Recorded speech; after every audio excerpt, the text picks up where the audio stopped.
बड़ी खबर हमें मिल रही है, उसकी जानकारी आपको दे दें। विजिटर्स डायरी से जुड़े मामले में पूर्व सीबीआई डायरेक्टर रंजीत सिन्हा की मुश्किल बढ़ सकती है। जांच पैनल की रिपोर्ट से बात सामने आई है कि रंजीत सिन्हा कोयला घोटाले के आरोपियों से मिलते थे।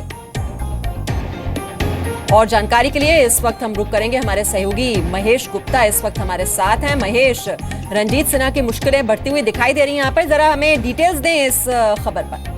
देखिए, आज अदालत के अंदर जो अटॉर्नी जनरल हैं, उन्होंने बताया कि जो सुप्रीम कोर्ट ने एमएल शर्मा कमेटी बनाई थी, जो सीबीआई के पूर्व स्पेशल डायरेक्टर थे एमएल शर्मा, उनकी जो कमेटी बनी थी, तो उनके हवाले से अटॉर्नी जनरल ने बताया कि कमेटी का कहना है कि वो जो डायरी है जिसमें कौन कौन लोग आकर रंजीत सिन्हा से मिले थे, उसकी पूरी जानकारी है, गाड़ियों के नंबर लिखे गए थे, वो डायरी जो है वो जेन्युइन पाई गई है। लेकिन साथ ही अटॉर्नी जनरल ने आगे फिर ये अपनी तरफ से ये कहा कि कमेटी ने ऐसा कोई तरीका या कोई ऑथेंटिक जांच नहीं की है या जो कोई किसी प्रकार की जांच नहीं की जिससे ये पता चल सके कि ये डायरी असली थी या नहीं। तो दोनों बातें उन्होंने बोली कि कमेटी के हवाले से कहा कि ये जेन्युइन है, लेकिन अपने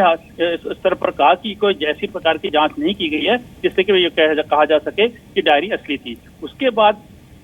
ये भी सामने उन्होंने कहा कि कमेटी ने जो है अपनी जांच की, उसके अंदर ये पाया गया कि हाँ, ये जो अपराधी हैं या अपराधी के मिलने वाले लोगों से रंजीत सिन्हा अपने घर पे मिले थे और प्रेमा फसाई, यानी कि शुरुआती तौर पर कमेटी का ये कहना था कि इन्होंने जांच को इन्फ्लुएंस करने की कोशिश की, लेकिन वो कोशिश कितनी कारगर हुई या उसका जांच पर वाकई में कितना असर पड़ा, इस बारे में जो कमेटी आगे और कुछ नहीं कह सकी है। तो इसके बाद सुप्रीम कोर्ट ने इस मामले पर इस बात पर ऑर्डर रिजर्व कर लिया है कि क्या रंजीत सिन्हा के खिलाफ किसी प्रकार का किसी धारा के तहत कोई आपराधिक मुकदमा जी महेश, मेरा वही सवाल था। दरअसल अगर ये बताया जा रहा है कि आरोपियों से मिलने की कोशिश की गई और जांच को प्रभावित करने की कोशिश की गई, तो ऐसे हालात में क्या कार्रवाई हो सकती है? देखिए, इसमें दोनों बातें, क्योंकि ये था कि वहां भी उनसे अपराधियों से मिले और अब उनको जांच को प्रभावित करने की कोशिश की गई, लेकिन साथ में ये भी कहा कि इस प्रकार को इस मामले को आगे और बढ़ाने के लिए कोई सबूत नहीं मिले। जैसे कि प्रेमा फसाई होता है कि कहीं कोई शिकायत आती है, पुलिस इंक्वायरी करती है, इंक्वायरी करने के बाद जब कहीं पुलिस को कुछ मिलता है तो एफआईआर दर्ज करती है, उसके बाद इन्वेस्टिगेशन होती है। तो इंक्वायरी और इन्वेस्टिगेशन में जैसे टेक्निकल लीगल फर्क है, ऐसे यहाँ पे था कि यहाँ कमेटी ने कहा कि